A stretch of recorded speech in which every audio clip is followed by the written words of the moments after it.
Ese ashimwe bene data, turabakiriye mu izina rya Yesu, Imana ibahe umugisha, tubahaye ikaze kuri Umuhuza SP-TV, Imana iduhane umugisha, ni ya cano n'ubundi izajya igeraho ijambo ry'Imana. Tubanje gushima Imana ko hari icyifuzo twari dufite mu mitima yacu cyo kujya tuganira ku ijambo ry'Imana ndetse n'abandi bakozi b'Imana batandukanye. Uyu mwanya rero nifuje rero ko tuganira ku ijambo ry'Imana riri muri Yeremiya ibice byaho 32 umurongo wa 27. Ni ijambo nahaye intego ivuga ngo nta kinanira Imana, nta kinanira Uwiteka, nta kinanira Imana. Ni ijambo rero tugiye gusoma riri muri Yeremiya ibice 32 umurongo wa 27. Dore ndi Uwiteka Imana y'ibifite imibiri byose, mbese hariho ikinanira. Niko ijambo ry'Imana rivuze ngo dore ndi Uwiteka Imana y'ibifite imibiri byose, mbese hariho ikinanira. Hari irindi jambo riri mu Itangiriro naho ibice 18 umurongo waho wa 14 haravuga ngo hariho ikinanira, hari ikinanira Uwiteka mu gihe cyashyizweho. Iki gihe cy'umwaka nikigaruka, nzakugarukaho Sara abyare umuhungu. Imana ishimwe cyane. Umugambi w'Imana n'umuntu w'Imana, ndavuga ngo ntabwo umugambi w'Imana uzayoba. Uko byagenda kose ntabwo umugambi w'Imana ujya uyoba. Ndetse ijambo ry'Imana ryo riravuga ngo urufatiro rw'Uwiteka ruracyariho, ngo rwanditseho ngo Uwiteka azi abantu be. Imana yabwiye Yeremiya ngo dore ndi Uwiteka Imana y'ibifite imibiri, mbese hariho ikinanira? Nta kinanira Imana. Twebwe abantu tujya tunanirwa, n'imiryango ikananirwa, inshuti zikananirwa, ndetse bikaba ngombwa ko natwe twinanirwa, ariko Imana yo nta kinanira. Ijambo ry'Imana rivuze ngo mbese hariho ikinanira Uwiteka. Nta kintu na kimwe kinanira Imana. Igihe cyose umuntu ari mu bushake bw'Imana, Imana ikora ibiruta cyane ibyo asaba n'ibyo yibwira n'ibyo atekereza. Imana ngira ngo ibwira amagambo Yeremiya nuko yari yihebye, yari mu gihe gikomeye, arimo yibaza ku mikorere y'Imana cyangwa se ku rugamba yaramazemo igihe arahura narwo, kuko Yeremiya yakoreye Imana mu gihe kigoye, Yeremiya yakoreye Imana mu gihe cy'umubabaro, yakoreye Imana mu gihe cy'itotezwa, yakoreye Imana mu gihe kigoranye nk'iki gihe cya none duhagazemo uyu munsi wa none. Ariko nubwo yakoreye Imana muri icyo gihe, yakundaga Imana, kandi hari igihe yageze Imana imubwira ati ugomba kujya kumvugira i Yerusalemu. Agira ubwoba bwinshi bitewe n'uko hari ibyo yahuriyeyo nabyo, bamurwanya kubwo kuvuga Imana cyangwa se kubwo kuvuga gukomera kw'Imana. Arabyanga ngo ariko umuriro umwaka mu maguru, umwaka mu magufa, umwaka umubiri wose. Rimwe rero ahangaha yari yacitse intege, yari yihebye cyane, arimo yibaza byinshi cyane bitewe n'ibyo Imana yari imaze kuvugana nawe. Imana amubwira ngo dore ndi Uwiteka Imana y'ibifite umubiri n'ubugingo. Ibintu byose byo mu isi ni njye ubiyoboye, ni njye ubijera. Mbese hariho ikinanira, hari ikinanira. Haleluya. Na Sara, iri jambo twasomye mu Itangiriro, cyari igihe cya Sara, cyari igihe yaramaze igihe kirekire yarabuze urubyaro, yari yariyakiriye, yaratuje, ariko Imana imutumaho umwana wayo, imutumaho abamarayika. Abamarayika baraza baganira, baraza barabakira. Bamaze kubakira, Bibiliya iratubwira ngo bakira abamarayika batabizi. Hari igihe umuntu akora ibintu cyangwa afasha abantu azi ngo ni umuntu afashije, kandi ari Imana afashije, ari yagiriye neza. Sara nawe yagiriye neza Imana, we na Aburahamu ngo barateka bakira abakozi b'Imana bari bavuye ku murimo. Ako kanya rero Imana imanuka ivugana n'abo bantu bakire n'abo bashyitsi. baravuga ati umugore wawe Sara ari hehe? Aburahamu aravuga ati ari mu gikari, aracyari gutunganya. Baravuga ati umubwire ngo umwaka utaha nk'iki gihe azabyara umwana w'umuhungu. Sara ngo abyumva ari mu gikari, ngo araseka cyane, akubita agatwenge kuko yumvaga ko bidashoboka. Araseka cyane. Ari igihe umuntu Imana imubwira ikintu akumva ntigishoboka, ndetse ukaba wakumva ari ukugira ngo abantu cyangwa se ikurema agatima. Hari n'ibyo ubwira umuntu ukumva abantu basa n'abakuvangiriweho kuko wumva ko bidashoboka nyine, kuko waramaze kwakira ko bidashoboka. Niyo mpamvu ijambo ryaje rivuga ngo mbese hariho ikinanira Uwiteka mu gihe cyashyizweho. Bivuze ngo muri biriya byose bitunanira, nta kinanira Uwiteka mu gihe cyashyizweho. Uko byagenda kose ntabwo umugambi w'Imana uzayoba.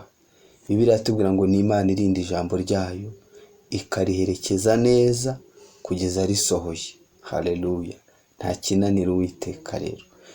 Uyu mwanya aho uri, niba ari n'ibyo wumvaga byari bigucanze cyangwa se wumvaga wari uri igisubizo, ubibwira ati namenye ko nta kinanira Uwiteka mu gihe cyashyizweho. Igihe cy'umwaka nigishira Sara azabyara umwana w'umuhungu, kuko ni Imana ibivuze nyine, ni itegeko ry'Uwiteka. Nta kinanira Uwiteka. Hari igihe nanjye nigeze nca mu buzima bugoye cyane, ubuzima bw'umubabaro, ariko narebaga epfo nkabura inzira. Handi nageze nkajya numva nta mbaraga mfite zo kuvuga Imana cyangwa se zo kuyihamya bitewe n'igihe nari ndimo kibi, ariko nkajya numva Imana ivuga ati nzakugira neza, nzagutabara, nta icyo nzakora. Ariko ubu ngenda mbona ukuboko kwayo. Nta kinanira Uwiteka rero. Nta kinanira Uwiteka mu gihe cyashyizweho. Uko byagenda kose umugambi w'Imana ni mugari ku muntu w'Imana, ndetse icyo Imana yavuze ku muntu izakirinda ndetse izagisohoza neza. Ikidushakaho ni uko tuguma mu mwanya wayo, ariko ibindi byose nta kinanira. Twebwe tujya tunanirwa tukacika intege tukanacogora, ntabwo Imana yacu ijya inanirwa. Rero ndashimira Imana ko nta jambo ijya ivuga ngo rihere. Uko byagenda kose, naho waca mu buzima bw'uburibwe, naho waca mu buzima bw'umubabaro, Imana irinda ijambo ryayo. Noneho hari umuririmbyi yavuze ngo ni Imana ikiranuka muri byose, mbese ku buntu no ku nama tugira ni Imana ikiranuka. Rero ndashima Imana ko nta kinanira. Nabonye neza yayo ababisha banguse, nyibona mu gihe kigoye, nyibona mu gihe cy'umubabaro, nyibona mu gihe kiruhije abagenzi, mbona ineza yayo. Iki ni igihe rero cyo guhamya imbaraga z'Imana, kuko Imana twayibonesheje amaso, ntabwo ari ay'abandi. Nubwo twahuye n'ibigeragezo bitandukanye, duhura n'akaga kenshi, ariko turacyafite ibyiringiro bifite ubugingo by'uko dufite umugabane mu ijuru. Rero nta kinanira Uwiteka. Aho uri hose wumve ko nta kinanira Uwiteka. Sara nawe yari yakiriye, yari yararize, yarihanaguye, ariko Imana ivuga ngo nta kijya kinanira. Ndi Imana y'ibifite umubiri byose. Ese hariho ikinanira? Nta kinanira Imana. Imana ishimwe cyane ko nta kinanira. Njye nshimye Imana muri kano kanya kuko nibutse neza y'Imana, nibutse ko nta kijya kinanira. Twebwe turananirwa, ariko ntabwo ijya inanirwa. Mbese hariho ikinanira Imana. Haleluya. Ndumva mfashijwe cyane. Nta kinanira Uwiteka mu gihe cyashyizweho.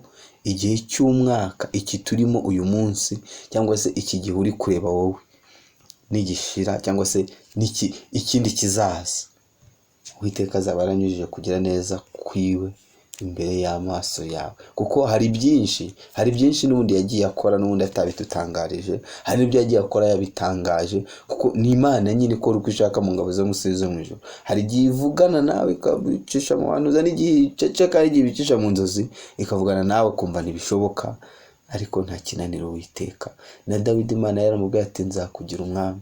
Igihe kiragera Dawidi ariheba cyane bitewe n'urugamba yari ari kunyuramo. Reka mbabwire bene data, hari igihe Imana ikubwira ijambo, iryo jambo ikubwiye rikakugerageza, cyangwa se ikikubwiye kikakugerageza, ugaca mu bintu bikomeye, ugaca mu bintu biruhije, ukabona biruhije umutima wawe, ariko nta kinanira Uwiteka. Kugeragezwa cyane kujya kudutera kunesha. Mbese niyo mpamvu Yakobo yanditse aravuga ngo n'iby'ibyishimo nimugubwa gitumo n'ibibagerageza. Ibigeragezo ducamo uyu munsi ni ibidusunikira ku cy'Imana iri kudutegura mu gihe kizaza. Rero igihe kizaza Imana ifite umugambi mwiza, kandi biravuga ngo ni Imana ikiranuka muri byose ku buntu n'inama itugira. Mbese nta kinanira Uwiteka. Mu gihe cyashyizweho, igihe cy'umwaka nigishira, Sara bazabyara umwana w'umuhungu. Bivuze ngo aho wicaye, aho uri, ushobora uri mu kazi, cyangwa se uryamye, cyangwa se uri mu muhanda ugenda, cyangwa se uri n'ahandi, umenye ko nta kinanira Uwiteka. Wowe wakumva unaniwe, ndetse n'abantu bakaguca intege bakakubwira ati tuka Imana, cyangwa se ibintu urimo ni ibiki, ariko nta kinanira Uwiteka. Uko byagenda kose, igihe cy'Imana nikigera, icyo yavuganye nawe izagisohoza. Rero ijambo nari mbafitiye kano kanya nirivuga ngo mbese hariho ikinanira Uwiteka? Nta kinanira Uwiteka, nta kimunanira, mbese nta kijya kiyisoba na gatoya. Ni Imana izirikana. Burya Imana irazirikana ineza yayo. Twagiye tubona abantu benshi yazirikanye, ndetse hari n'igihe Dawidi yageze ajya kwa Ahimeleki, ajya ku mutambyi Ahimeleki, ajya kumubaza mbese mbariza Imana niba ubwami Imana yavuganye nanjye niba bugihari. Yimbarize umugambi wayo uracyahari, ese ko yavuganye nanjye ubwami buracyari? Yabivuze kubw'uko yari ari guca mu bikomeye. Nawe uyu munsi ushobora kuba uri guca mu bikomeye, bigatuma uvuga ngo mbese ubu Imana iranzi? Ese Imana irakibuka ibyo yavuze? Ni Imana izirikana, ni Imana itajya yibagirwa ineza yayo. Iyo yavuganye n'umuntu kabone nawe itavugana nawe ukizera. Nasomye ijambo hano ni ijambo Paul yanditse, ariko ndaza kureba neza. Yanditse avuga ngo nusengera umuntu nawe yaba atizeye, wowe ibyo umusenge ukabyizera, Imana izabikora. Bivuze ngo nta kinanira Uwiteka. Rero icyo dusabwa ni ukuyiringira, tukayizera, tukagerageza no gukora ibyo ishaka no gukiranuka. Ibindi byose bizaza ari inyongera. Rero nta kinanira Uwiteka mu gihe cyashyizweho. Mana we, twabonye ineza yawe, twabonye ukuboko kwawe. Nta kinanira Uwiteka. Tugiye gusenga Imana, tuyishimire ko ari Imana ishobora byose. Nta bindi bintu umuntu yarenza aha ngaha, usibye kwishimira ko ari Imana ishobora byose.